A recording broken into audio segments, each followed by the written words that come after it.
nyata urang ayeuna geus aya di bulan Muharram tanggal hijina nurutkeun ahli fisab qot'i falak sulam munairin ialah jatuh pada hari Sabtu luhur lantaran genep darjah jadi kamari tanggal hijina kuari berarti tanggal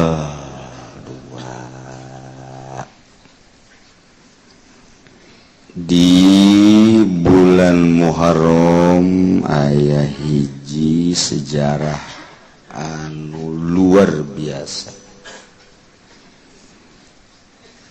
yakni tanggal 10 Muharram disebut Asyura. Kangjeng Nabi hijrah ti Mekah ka Madinah barang sumping ka Madinah orang-orang Yahudi pararuasa.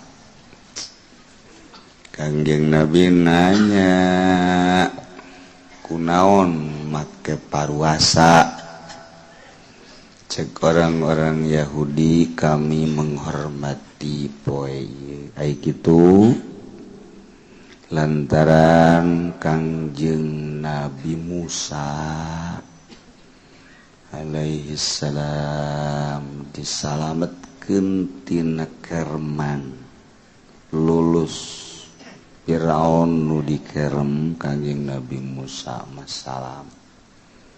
Nah ya terjadi harita adalah tanggal 10 bulan Muharram yakni Asyura. Masya Allah. Cek Kangjeng Nabi atuh ana ahakumi kakula leuwih hak batan anjeun. Lantaran kula mah jeung Kangjeng Nabi Musa teh sadarajat.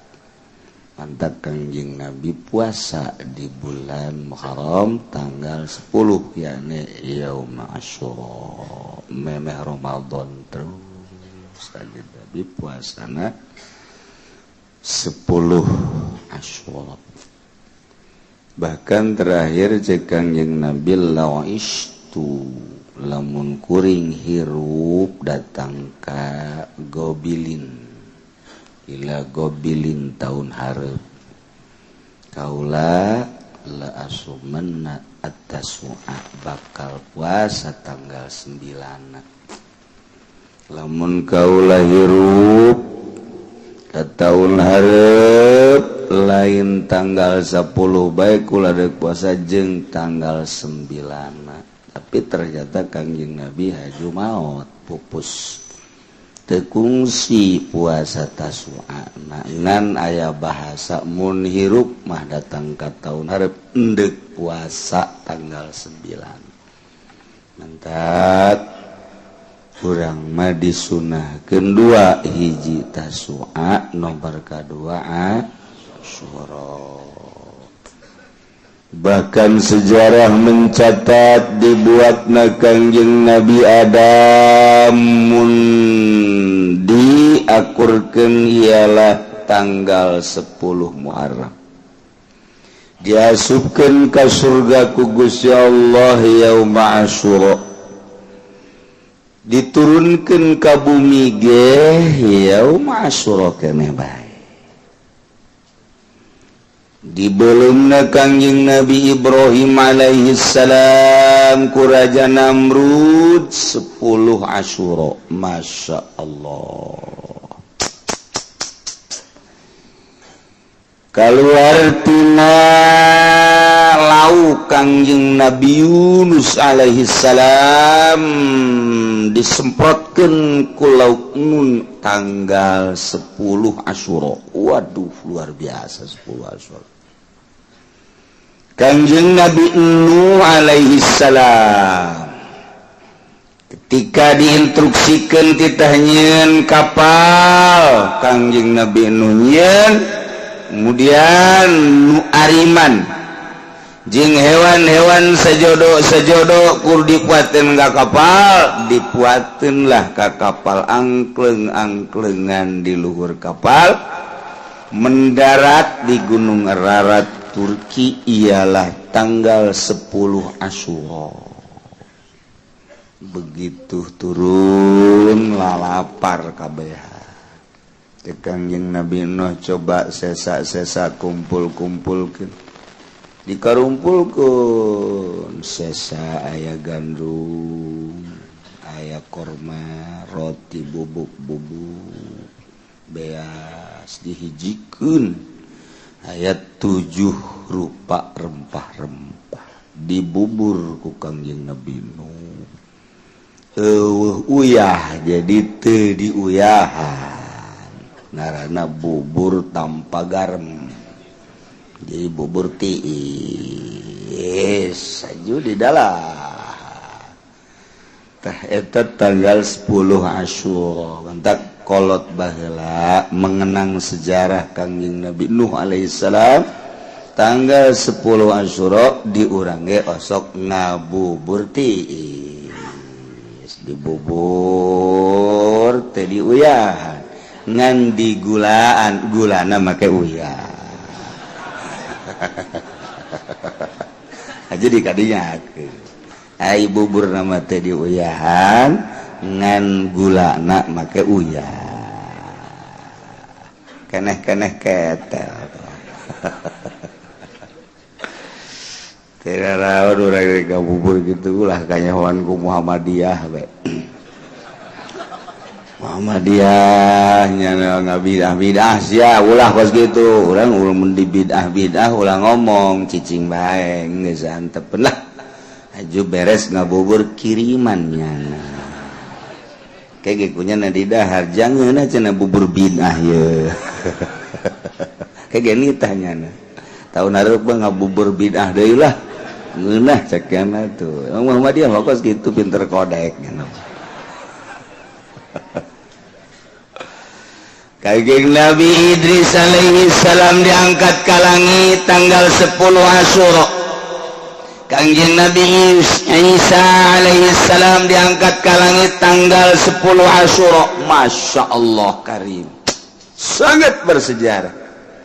Kangjeng Nabi urang nyaritakeun simkuring nama maot lain dina bulan Muharram tapi incu simkuring nu ngaran Husein bakal dibunuh tanggal 10 Asyura di Karbala geus dibejaan ku Kangjeng Nabi mantak tanggal 10 Asyura wah di Karbala jutaan manusia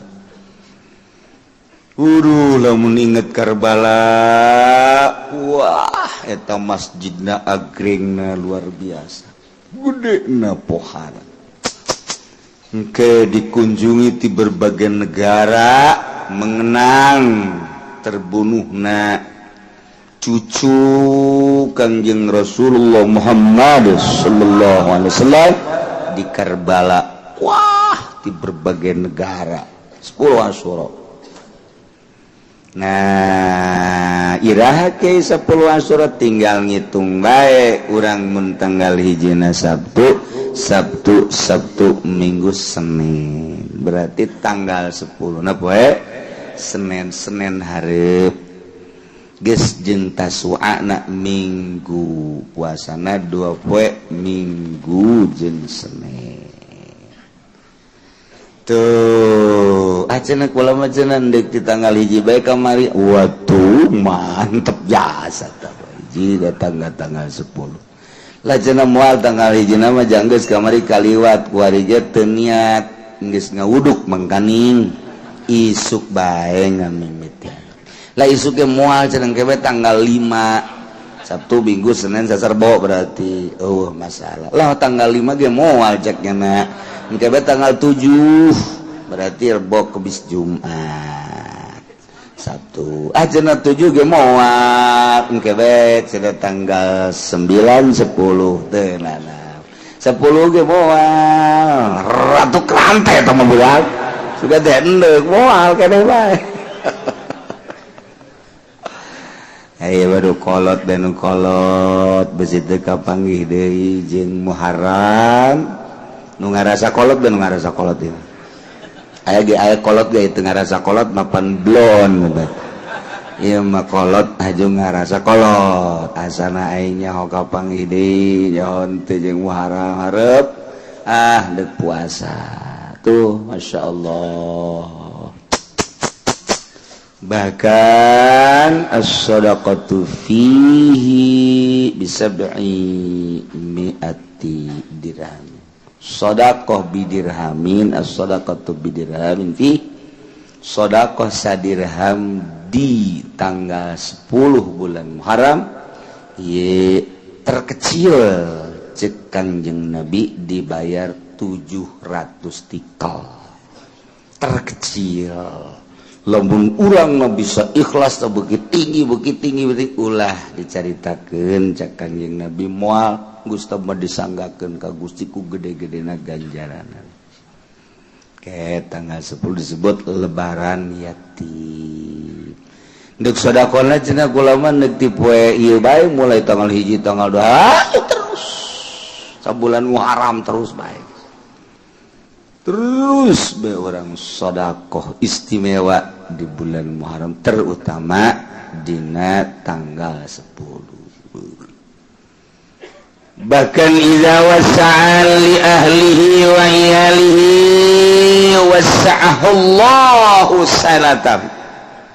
Saha jelema nu nyieun kajembaran dina tanggal 10 terhadap keluargana terhadap dulur-dulurna nu biasa daharna jeung tri poe eta mah meuli daging meuli bandeng geus urang ngariung jeung anak pamajikan jeung incu urang ngomong urang ngariung tanggal 10 Asyura ulah diondang tatangga mah urang bae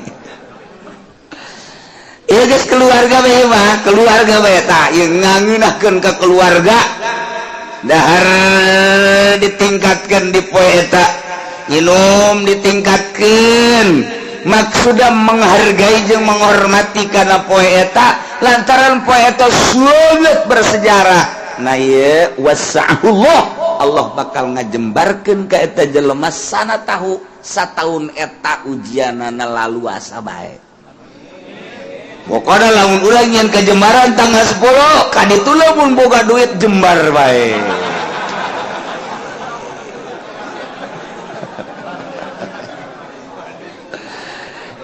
Jadi bere boga duit bae maksudna deui kitu.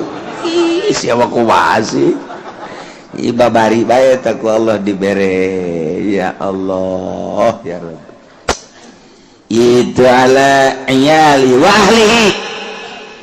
Guys, kuari mah urang ka kakak, ka adik, ka mamang, ka uwa, terus sekitar-sekitarna. Poe eta pokona nyieun kalaluasaan urang, geus puguh pamajikan jeung anak incu. Kitu keneh ka dulur, ka mamang, ka uwa, tatangga-tatangga, karabat-karabat pokona ku urang dibere poe eta teh. Geus mah puguh asakna atahna we geus lah. Naon nu dibutuhkeun kunyana daharan-daharan inuman dan lain sebagainya bila perlu nu butuh pakaian ge bere ieu bakalna sataun eta dibere ka jembaran bae terutama jembar hate ikan nu hese ge jembar hate mobil boga pamajikan boga hate ngulunut bae mana teh hese teh kos kitu eta hese teh aya jelema anu boga duit ratusan juta tapi hatena Masya Allah jembar bae aya aya tah kos itu aya tah tapi sabalik teh aya nu boga duit berboga duit tapi teu jembar-jembar neuleuh pamajikan sakumaha neuleuh menggarong musuh jeung pamajikan jeung anak teu betah neuleuh keluarga teh dibere rumit bae aya eta mah geus bae model tapi nu model mah aya jelema keluarga leutik lah cek paribasa koreh-koreh cok tapi aya bae jang dahar aya jang inum aya jang pake aya pamajikanna teu pernah marah aya seri keur eueuh seri kitu keneh anakna. Masya Allah nikmat jasa. Mun salakina nonton TV aju dinasehat ku pamajikanna kalah mangpaatna kos kitu mending maca sholawat deh. Tiis karaha teh ya Allah ya Rabbi. Aju lamun salakina usaha bangun bebeneran teh tiduk-duk ti susuk aju pamajikan nganasehatan kalah ya dunia mah geus dibagi ku Gusti ulah sok hahanteman teuing nu penting mah salat zuhur asar berjamaah. Masya Allah asana teu hujan ge tarariis Masya Allah jajantung tiis teh sajantung ieu lain pan kapan geus balik karena jam hiji aja geus balik kumana bebonangan mana kempes ban kan itu deh idek mandi teh kudu mandi lah kuda gitu mandi kenceng lompatna sial jak salakina idek dah geus asak sangu geus hareup itu di warung geus kudu diimah-imah kerenangan duit sing khusyuk waduh salakina aju ngalamun bae aing boga pamajikan ku kieu-kieu teuing cek Masya Allah Masya Allah Masya Allah eta mah hareudam dek balik jam 4 ge moal kalah aing lah di babaturan ngajak balik urang balik moal aing kunaon kokoprak aya di ieu emangna anak kotok itu di kokoprakan tetapan senep eta karajaan teh tan mentak neangan pamajikan anak mun urang dek kawin tanya neng bogoh ka kakak atuh alhamdulillah jadi siap ya dikawin ku kakak insyaallah siap ente dibawa sugih ngalamun nyana pan kang ngomong gitu sih batur mah jangan ngomong teh kumaha mun dibawa susah makan eukeur mun ke sugih siap tante jaga kakak susah neng susah itu kudu ditanya di bawah susah mah ya Allah ya Rabbi aya bae nah urang nyeun ka Jembaran dina tanggal 10 Asyura geus urang nu biasa dahar jeung tempe tingkatkeun poe eta mah sanajan tempe-tempe keneh gulaan tempena ulah digoreng-goreng teuing tingkatkeun we urang dina poe eta dah Senin geus urang nyieun ka Jembaran meuli hayam geus mun aya langsung meuli bakakak dahar bareng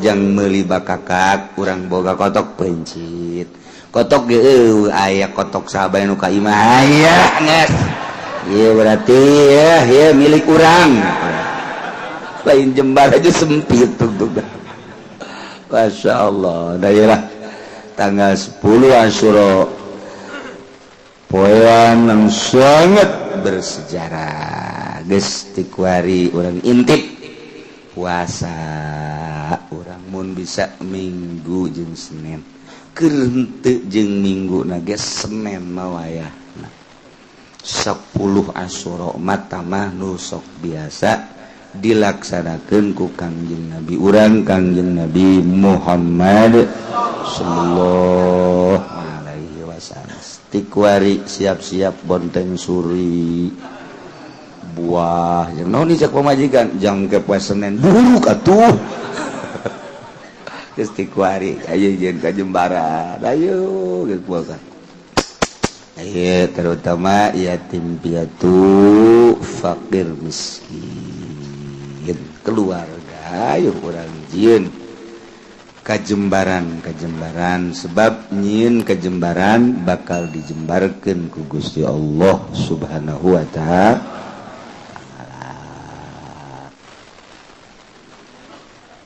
Ieu mah cerita tentang penganiayaan terhadap janin tersebut akibat nu dianiaya na indungna efek penganiayaan lindung naima ku dicarekan lindung na wahima ku dipepe ditenggel lindung na wahima diparak teh diberi dahar teh diberi minum na ieu keluar borosot janinna tae ieu nu nganiaya kena sanksi guro atau aku obat diberi obat indungna ternyata efek tina obat tersebut mengarah karena pembunuhan nah iya termasuk karena pembunuhan janin kena sanksi mendak dokter sok hati-hati sedang hamil ya tadi diberi obat sebab besi ke efek nak kana janin tuh gitu aya nu ngahaja ngaluarkeun orok semacam-macam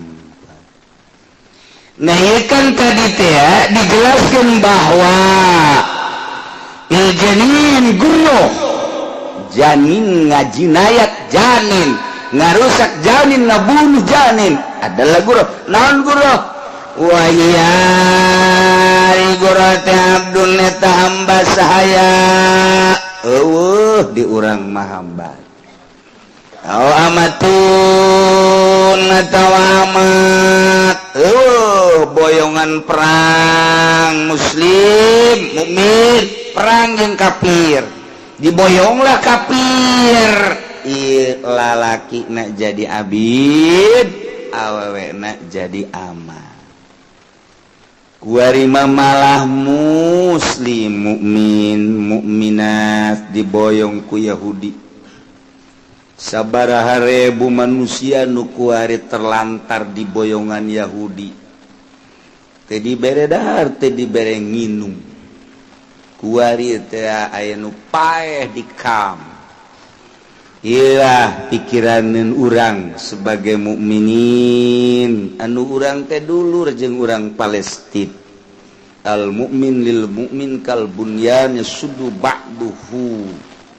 ibadi urang teh ieu teh dulur diiket ku la ilaha illallah tetapi anehna urang ngonam jauh lah nu deket negara tetangga Mesir nu deket negara tetangga Yordan nu deket negara tetangga Qatar kok ieu teh teu peduli amat pos kitulah jalur politik nyana ge nurani nama ceurik orang Mesir ge orang Yordan ge nurani nama ceurik tetapi aya jalur pemisah melalui politik nah iyalah politik jahat demokrasi teh kos kitu sehingga urang ngaleungitkeun ukhuwah ku sebab aya jalur politik ngahaja ku Amerika di demokrasi ke nu mantak digempur Irak lantaran can demokrasi supaya demokrasi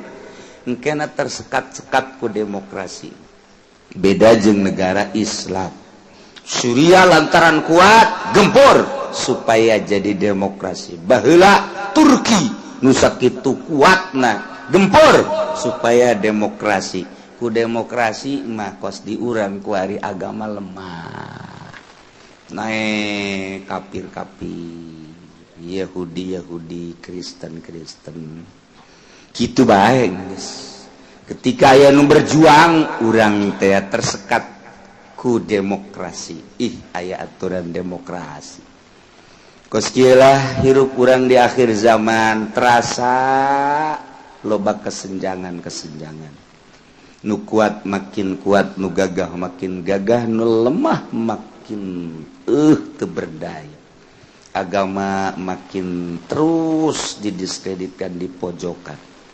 terus nu diorbitkeun teh bangsa budaya kufur terus politik kufur ekonomi kufur urang kuari geus 100% dikuasai perekonomian jeung perpolitikan aturan-aturan Yahudi. Teu berdaya orang. Padahal Indonesia mayoritas Islam, bahkan nu jadi bupati na gubernurna muslim. Ngomong di DPR nama aya kiai segala rupa kiai segala. Lain lalagaan kiai Habib malah. Tapi aya dampakna karasa ku urang kiai nu aya di DPR teu aya. Karasa aya Habib di DPR ku urang maksud karasa teh lain naon urusan agama terangkat apa henteu sih ku wakil urang sebagai kiai nu aya di ditu, wakil urang Habib nu aya di ditu karasa henteu ti mengenai tentang agama henteu. Iyalah demokrasi kieu bae terus. Betah urang demokrasi terus. Teu betah. Ya wallahu a'lam terserah. Kos kieu di Syria, di Irak, kuari Yaman, geus puguh Palestina. Sabaraha ribu manusia kuari anu teu dikaluarkeun ku Yahudi. Anu teu dibere dahar, teu dibere nginum, paeh terlantar kekuatan manusia paling ge 1 hari 2 hari geus saminggu teh geus jago atuh. Ieu teh nu loba pararaeh di jero ka. Nah, sebelah deui mah dibere cuman dialas lah. Nu biasa misalnya urang teh membutuhkan 20 huap paling dibere 5 huap. Deres keneh masih dibere. Biasana urang membutuhkan 2 liter nyana dibere 1/4 liter 1 hari minum. Kitulah Yahudi lamun geus kitu naon ngaranna biadabna ka urang. Sebabnya nama dendam. Ketika Kangjeng Nabi baheula bergerak di Madinah, Yahudi terbagi 3, nah iyalah nu aya di Madinah, kemudian nu kaluar Mesir, nu kaluar ke Eropa. Nah, termasuk nu ke Amerika. Panjang mun dicaritakeun ngan 3 bae tah, nyana kerjasama kuari. Otomatis kuari teh dendam. Terjadilah seperti itu terus. Minoritas Yahudi tetapi kekuatan luar biasa. Sebab lawan, sebab sekelilingnya geus jadi Yahudi kabeh, geus puguh Amerika, geus puguh Eropa jara di Yahudi ngedukung adalah Israel. Indonesia ge ulah gandeng-gandeng geus jadi Yahudi. Ieu mah pada urang na bae yang ngeulandan ngomong teh nya. Ulah bebeja ka batur, ulah bebeja ieu mah pada urang na bahwa di Indonesia ge geus jadi Yahudi sebenarnya mah. Nya, engke ente ngomong di ditu ulah gandeng-gandeng di sarua. Bebeja bae deui ulah gandeng-gandeng cek kiai ge bahwa di urang teh geus jadi Yahudi. Kan udah serang ngomong atuh kabeh nyaho teh mah geus. Pasti taya tinggal urang pa bisa-bisa nyalametkeun diri. Lantaran moal kebal urang bakal menghadap ka Maha Khaliq Allah Subhanahu wa taala. Beberes diri urang sing hade akidahna, sing hade syariatna, jang aturan ibadah ka Gusti Allah.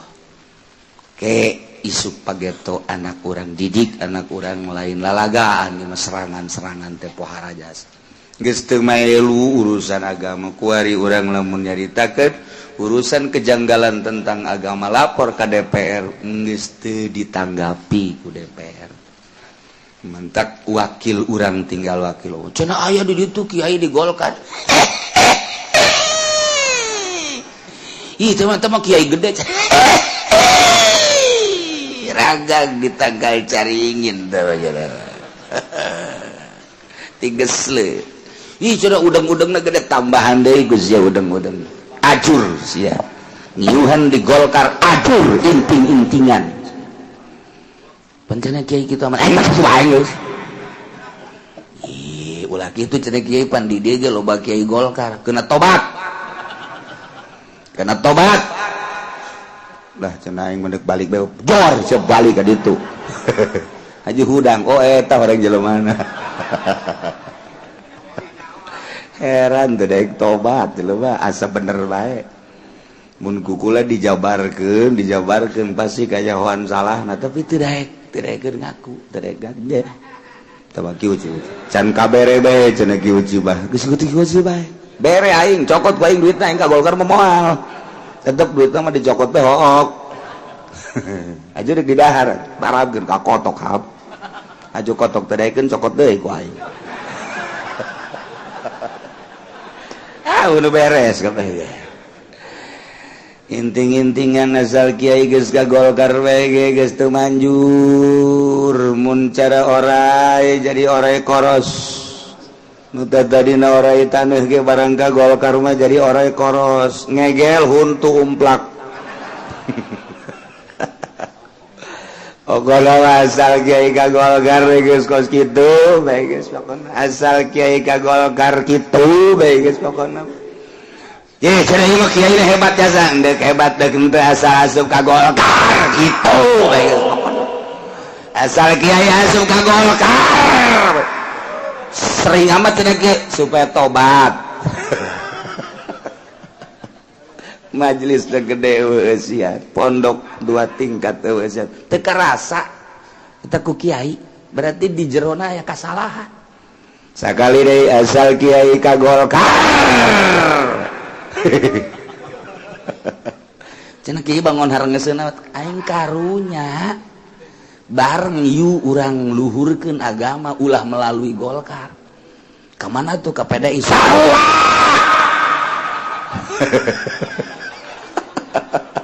sugan dan teu PDI tah deui ngagadil aduh Gusti Allah lagu yeuh batur urang asal kiai ka Golkar maksud teu bisa nyebut cau ieu mah cau kiai bolon asal kiai ka Golkar ini ngaji naon sih bulan Muharram masalahna ya aduh hese jasa ieu saha atuh ngaluhurkeun agama ieu acak-acakan kos kitu mah teu karasa kunyana majlisna bagus eueuh nu ngaji pondokna bagus eueuh nu ngaji naon hartina tuh maning reod majlisna tapi loba nu ngaji Kercan ka Golkar mah masyaallah da kiai nu ngararaji luar biasa nyeusup tapi barang asup ka Golkar inna lillahi wa inna ilaihi raji'un telah pulang ke rahmatullah kiai Golkar blon je pan kiai kita emang kitu bae maksudna supaya sadar ya agama acak-acaka di agama coba contohan cenah kiai loba jasa mun diomongan hiji-hiji warauh kabeh urang kiaina nu ka Golkar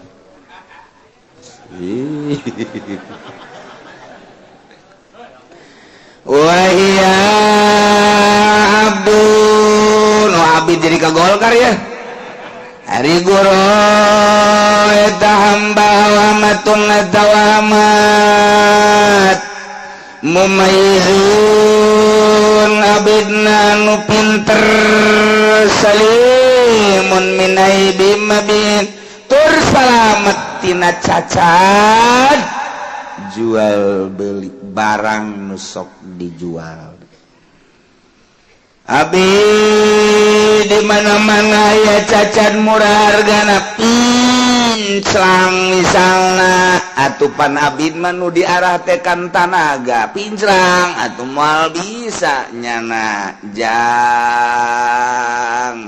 nanggung atawa nyuhun ngaranna ge pinclang komo lamun jadi supir mah nu pinclang katuhu mal beres jang nicegas nu mana tawalangan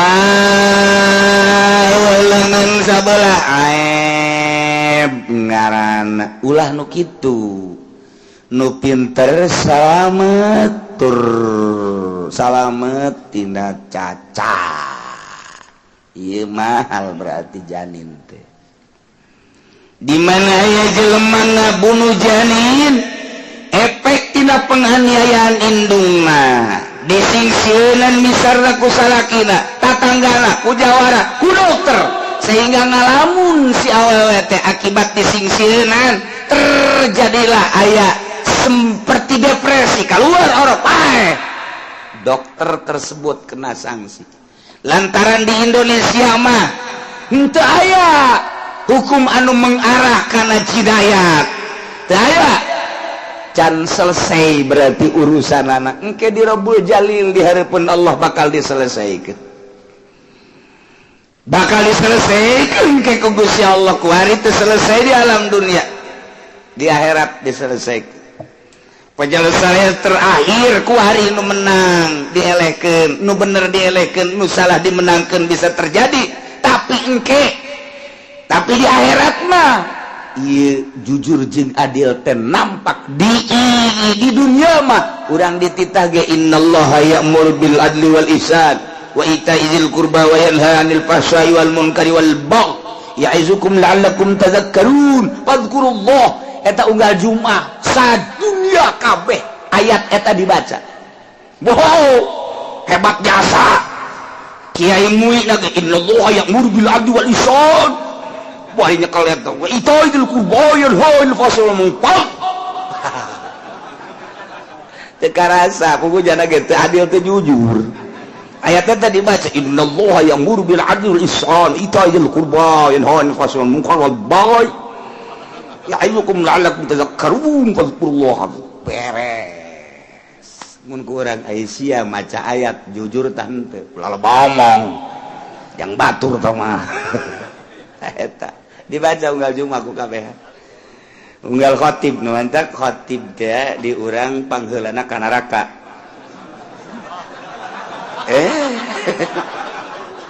Lantaran ayat yang tadi baca ku jalan teu karasa. Cek Allah sia dibaca ku si ayat sia ayat aing innallaha ya'muru sajana Allah mareta bil adli wal ihsan tita adil pugu sia teh teu adil. Ayo ka ditu. Ka mana? Jahanam. Waduh, ka jahanam. Masyarakat Hotib ka mana? Dadah Hotib. Kajalah, aduh Gusti Allah doaku. Tadi baca kabeh eta bahasa dunia teh ayat eta mah. Wasal beres bae. Eta khutbah innallaha ya'muru bil 'adli wal ihsan wa itaizil qurba wa yanha 'anil fahsya'i wal munkari wal baghi ya'izukum la'allakum tadhakkarun fadhkurullah. Kabehan ka masa dunia. Aju adil henteu, ihsan henteu. Itaizil qurba pelit. Yana anil pasa nonton TV bae nya. Wah, geus. Eta khatib mentak hampura khatib pangheulana ka neraka jahanam. Duh, cenah aing mah mumpung jadi khatib lah. Umumkeun ku sia, Jumat besok libur.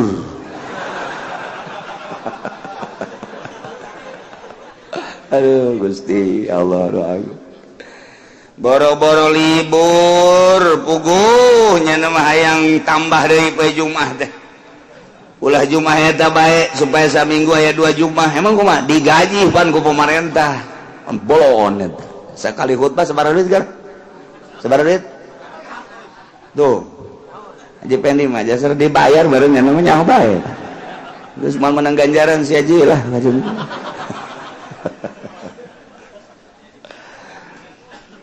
Walasahu nurutkan segala sama kabulu kabirin kudu ditarima nukolot ya ngan kolot lam yajiz biramin nantapat ku sebab kolot pikun kolot nama ngan encan kata rajangan ku penyakit pikun kan asal geus 65 kaditu siap-siap tah robah henteu 70 geus mulai leng 70 kali itu mah geus komo mata komo 80 mah isuk sarapan sarap geus beres nyarap teh kopi geus beres kopi iya mana ieu aing isuk can ngadaharna naon kakaran cikene ieu kudu digantung ya aki-aki kos kieu geus pamarahan kan ini aing geus tambelarkeun ku sia cenah ieu can diberena naon. Cak nini naik tadi sapiring gimana? Kotok meureun mah. Dibere deui ku nini na di dahar deui sayap deui di blon. Nepikeun mah kos kitu tah, geus beres. Manang meureun setengah jam. Geus asak sangu, jeut. Eta pikun eta kos kitu. itu ulah rupas gitu batu cilaga batu lain digawe dahar malulu iya cerita abid geus teu menang pakai tumbal janin nu kos kitu mah lantaran tambah geus teu bisa kos kitu lamun teu rusak silakan eta mah disebut kolot kalapa teh kolot baheula menyebutna kolot kalapa teu kahartieun ku budak bari mah kieu ceng kolot kalapa teh lamun beki kiring mun diparut dijieun minyak beki loba minyakan minyakna teh pohara kalapa kolotna teh mantak disebut kolot kalapa tuh mantak sok aya nu ngalamar neng daek ka itu mah kolot ge kolot kalapa teh neng ye lain deui tah mah emang kolot kalapa kumaha artina kolot kalapa teh beki kolot buruk neng ajak neng teh sudah teh loba minyakan main buruk atuh memang dua pilihan lamun teu loba minyakan buruk aing geus kolotna tinggal gitu bae tah ya seperti Kiai Haji nu ngaraji ka dieu ngaranna kolot kalapa eta jadi loba minyakan ngomong ka situ bae nu teu ngaji eta kolot buruk ngaranna aja urang datang ka ditu ka imah kolot buruk tungtung atas ngaji ribut bae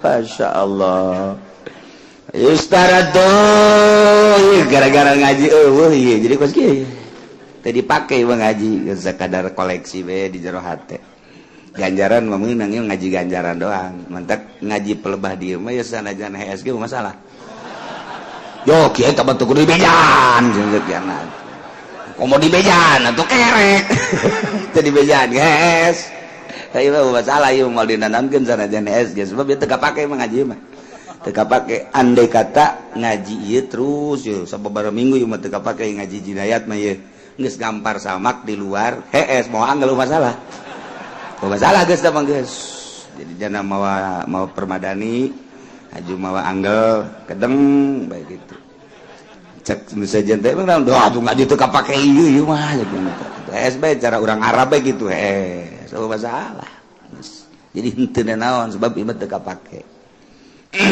ngan paling cek nu di sisi-sisi meureun ieu mah can wayah kaluar ti grogol geus dikaluarkeun keluar ti heula masalah serius Istaratu buluguha disyaratkeun buluguha datang giro nisausidiatin sapara 10 diat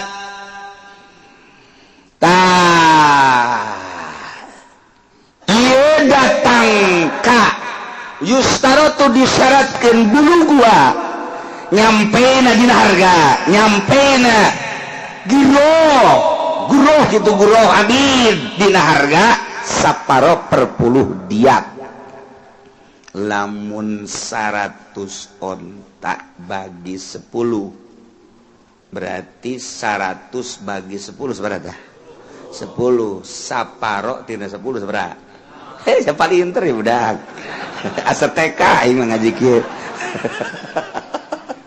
jadi 5 tah nyampe ka dinya tah masalah tah mentek fafil huril musim roki gimatu khamsatu abirah 5 onta jadi tegah per 10 diat 5 tak kudu nyampe ka harga 5 onta si abidna jelema Zaid misalangan aya nyisarwiti nu keur hamil dianiaya dengan cara disingsiran kemudian keluarlah orok napae atau ditegur keluar orok napae atau diobat keluar orok napae nah iya nu menganiaya kudu mayar diat nak separo per 10 diat berarti harga 5 ontaeun 5 onta abidna abid teh ya kudu bayar abidna 5 onta lamun hiji onta 15 juta kali 5 seberapa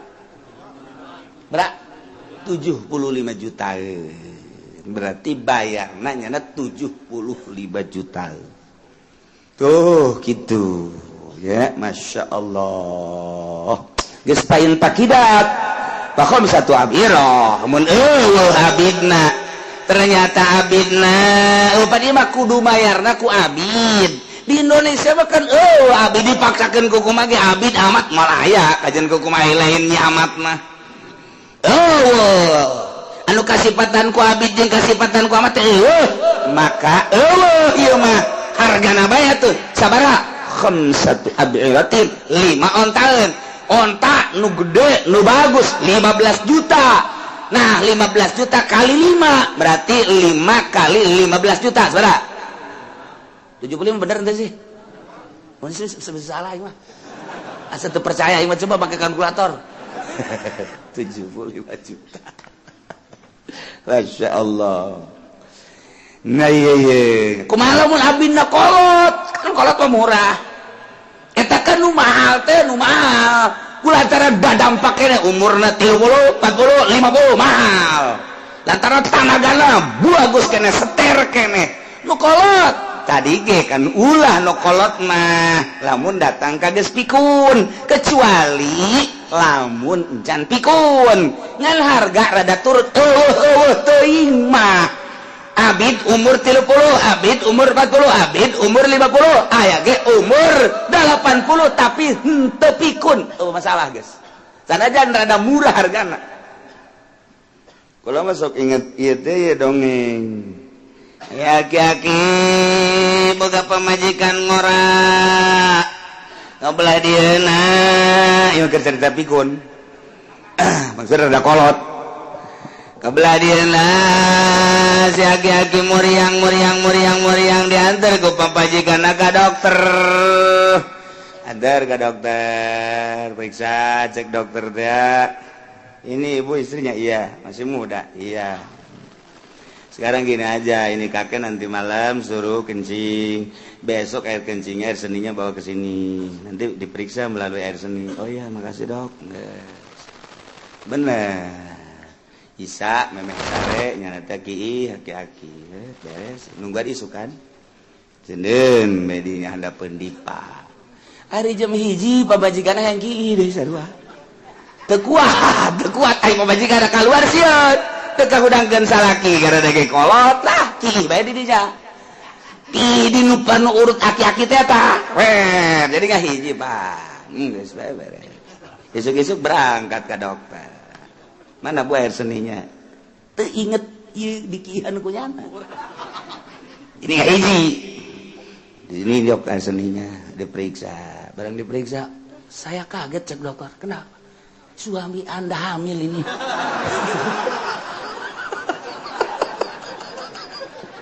dari mana jalannya ya sejak saya jadi dokter baru kali ini ada air seni laki-laki hasilnya hamil wah ini ada apa ini pemajikan sial ceki aing mereunana dadok gak jangan dimasalahkan lo pulang aja lah bukan begitu tapi ini jadi masalah ini jadi masalah ini ada kakek-kakek hamil ini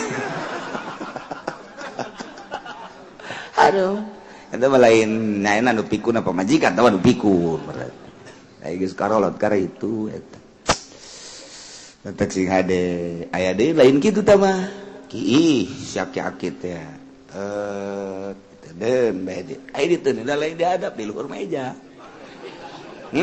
pamajikanna haus diinum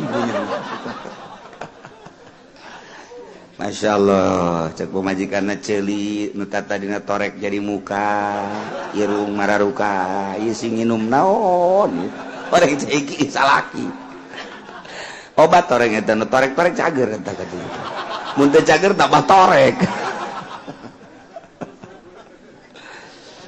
Falil akdi kibatuha falil fakdi wakila la yusaratu cek sakal mah la tustaratu teh disyarat kudu datang la yusaratu kudu datang karena saparo 1/10 tiap falil akdi kibatuha tetep falil fakdi tetep kanu eueuh hargana bae jadi hargana bae lamun abid eueuh cara diurang geus bae harga nah iya hargana sabaraha duit dibikeun ka saya wa hiya liwarasatil janin pikeun ahli waris janin Iyalah ahli waris janin mah berarti indung, kemudian sampai ahli waris sakumaha biasa ahli waris.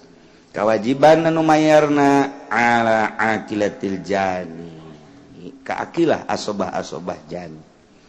Wakila cek sagala intamada faleh mun nyana ngahaja cara dokter aya unsur kesengajaan wajib kasih dokter eta atawa zaid aya faktor kesengajaan menganiaya jeung sarwiti ternyata bener-bener hasil penganiayaanna sampaikan ngajuru pae ieu menyana nu kawajibanana